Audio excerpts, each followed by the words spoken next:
ہم کریں گے ہر مظلوم کی حمایت۔ السلام علیکم، میں ہوں حرین فاطمہ اور آپ دیکھ رہے ہیں حمایتی نیوز HD چینل۔ نظر ڈالتے ہیں آج کی اہم خبروں پر۔ SHO سکھن کی بہترین کاوشوں کی بدولت انہیں سب انسپکٹر سے انسپکٹر کے رینک پہ ترقی، سیاسی سماجی شخصیات سمیت دیگر کی جانب سے مبارکباد کا تانتا بن گیا۔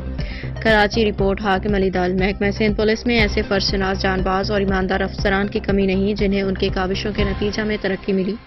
ایسے ہی پولیس افسران میں SHO سکھن جاوید احمد ابڑو کا شمار ہوتا ہے، جو اپنے فرائض منصبی کو پوری ایمانداری سے ادا کرتے ہیں۔ جاوید احمد ابڑو سب انسپکٹر سکھن کے طور پہ اپنے فرائض احسن طریقے سے انجام دیتے ہیں۔ قانون کے رٹ کو دائر کرنا ان کے اولین فرائض میں شامل تھا، جس میں کبھی بھی غفلت نہیں برتی۔ ان کی کاوشیں افسران بالا کی نظر سے پوشیدہ نہ تھیں، لہٰذا انہیں سب انسپکٹر سے انسپکٹر کے عہدے پہ ترقی دے دی گئی۔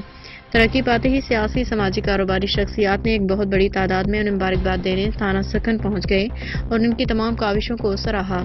اس موقع پہ جاوید خان، زین کوسا، ابراہیم بنگش، نوید احمد، احسان ملک، احتشام خان، حارث نگوری، مبارک خان، یوسف زئی، سلمان سمیت دیگر افراد نے جاوید احمد ابڑو کو ان کی ترقی پہ ملاقات کرتے ہوئے انہیں پھولوں کے گلدستے پیش کیے اور ان کی مزید ترقی کے لیے دعا کی۔